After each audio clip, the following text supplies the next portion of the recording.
മിശിഹായ്ക്ക് സ്തുതിയായിരിക്കട്ടെ. നമ്മുടെ ഇന്നത്തെ നിയോഗം എന്ന് പറയുന്നത് തിരുസഭയ്ക്ക് വേണ്ടി പ്രാർത്ഥിക്കുക എന്നുള്ള ഒന്നാമത്തെ കാര്യം എന്ന് വെച്ചാൽ എന്താണ് നമ്മളിപ്പോൾ തിരുസഭയ്ക്ക് വേണ്ടി പ്രാർത്ഥിക്കേണ്ടതിൻ്റെ ഒരു ഇമ്പോർട്ടൻസ്. ഇന്നത്തെ ആധുനിക കാലത്തിൽ തിരുസഭയ്ക്കെതിരായിട്ട് ഒത്തിരി പ്രശ്നങ്ങളൊക്കെ സാമൂഹ്യ മാധ്യമങ്ങളിലൂടെയൊക്കെ നടക്കുന്നുണ്ടല്ലേ. അതുപോലെ തന്നെ തിരുസഭ മക്കൾ തന്നെ സഭയ്ക്കെതിരായിട്ട് പ്രവർത്തിക്കുന്നുണ്ട്. അപ്പോൾ ഈ ഐക്യമില്ലാത്ത അവസ്ഥയൊക്കെ വരുന്നത് പിശാചിൻ്റെ ഒരു ഇതാണ്. പിശാചിൻ്റെ അതായത് സാത്താനിക ഒരു കെണിയാണ്. അപ്പോൾ നമുക്ക് പരിശുദ്ധാത്മാവിൻ്റെ വരദാനമായ ഐക്യത്തിന് വേണ്ടി പ്രാർത്ഥിക്കാം.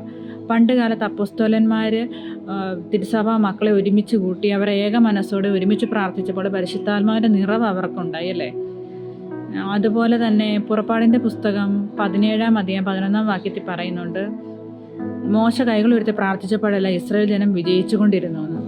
നമ്മൾ കുർബാനയിൽ പ്രാർത്ഥിക്കുന്നത് പോലെ തിരുസഭാ മാതാവിനെ കളങ്കമേക്കാത്ത ഒരു വധുവായി കാത്തുകൊള്ളണമേ. നമുക്ക് കൈകൾ ഉയർത്തി ഇന്നത്തെ ദിവസം കുറച്ച് ത്യാഗം എടുത്തിട്ടാണെങ്കിലും നമുക്ക് പ്രാർത്ഥിക്കാമേ.